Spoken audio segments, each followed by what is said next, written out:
era digital, informasi mengalir tanpa batas. Anak-anak belajar tidak hanya melalui buku, namun melalui layar, jaringan, ataupun dunia maya. Namun yang jadi pertanyaannya, apa yang menjaga arah pendidikan agar tidak hanyut dalam arus teknologi? Jawabannya ada pada pilar-pilar pendidikan. Pilar yang dirumuskan oleh Ki Haji Dewantara itu bukan sekedar teori lama, melainkan fondasi yang memastikan pendidikan tetap berjiwa, berkarakter, dan relevan di tengah kemajuan teknologi.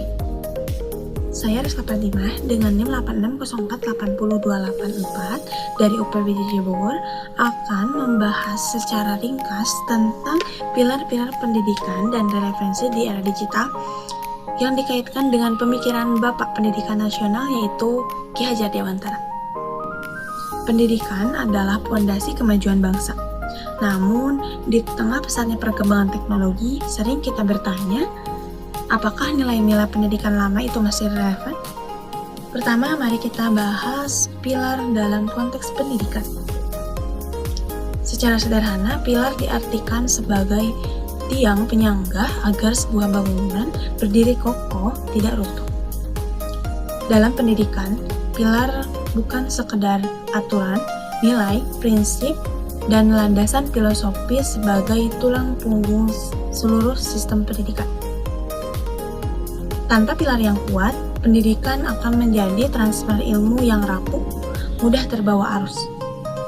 Jadi peran inilah yang menjaga pendidikan tetap pada koridor kemanusiaan dan kebangsaan.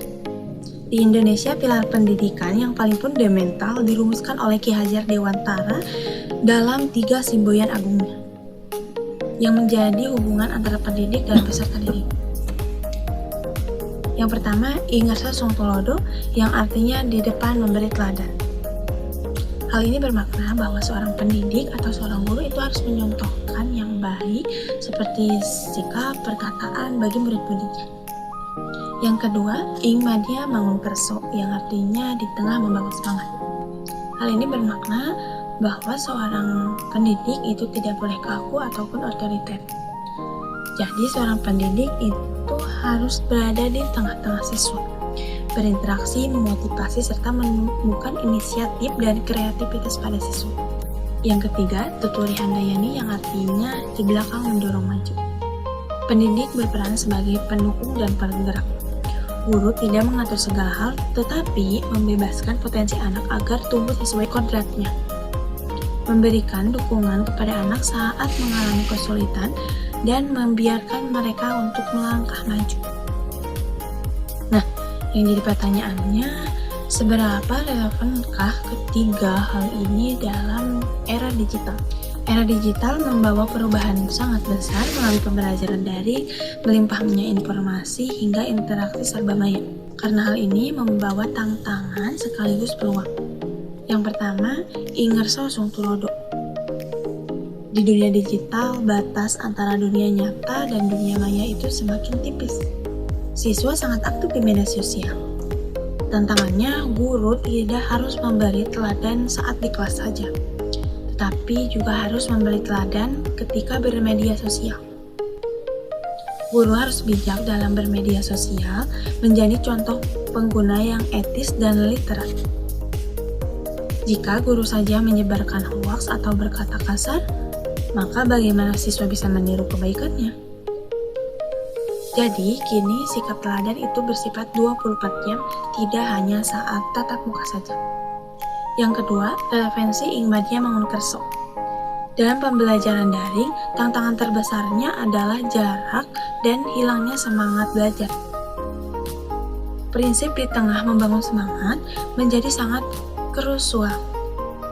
Guru tidak boleh memberikan tugas lalu pergi. Guru harus hadir, aktif berinteraksi di grup, menggunakan metode belajar yang seru dan interaktif, memanfaatkan aplikasi edukasi agar siswa tetap merasa didampingi, tidak bosan dan semangat belajar tetap tumbuh meski dengan layar. Yang ketiga, relevansi Tuturi Handayani. Teknologi memberikan akses ilmu yang sangat luas. Terkadang pengetahuan siswa itu lebih jauh dibanding gurunya. Di sini, prinsip Tuturi Handayani sangat relevan. Guru tidak harus selalu menjadi sumber utama ilmu, tetapi beralih peran menjadi fasilitator dan pembimbing. Guru berdiri di belakang, mendorong para siswa untuk mandiri, mencari informasi, berkreasi, berinovasi, namun tetap mengawasi dan mengarahkan agar mereka tidak salah arah. Guru mendorong kemajuan, tapi tetap menjaga arah. Sebagai refleksi akhir, kita melihat bahwa yang menjadi permasalahan pendidikan nasional itu bukanlah dari teknologinya, melainkan dari karakter dan kemanusiaannya.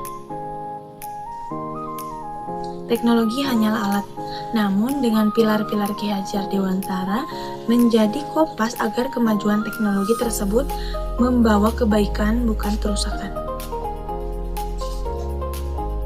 Dengan Ingarso Sungtulodo, kita menjamin pendidikan berbasis keteladanan dan etika digital. Dengan Ingmadya Mungkerso, kita menjamin pendidikan yang manusiawi, hangat, dan memotivasi. Dan yang terakhir dengan Tutwori Handayani, kita menjamin pendidikan yang memerdekakan potensi anak bangsa. Jadi pembahasan tadi, persoalan pendidikan nasional di era digital bukanlah membuang nilai lama, melainkan memodernkan cara, namun mempertahankan nilai-nilainya. Sekian yang bisa saya sampaikan, semoga memberikan wawasan dan manfaat. Saya Resna Fatimah, wassalamualaikum warahmatullahi wabarakatuh.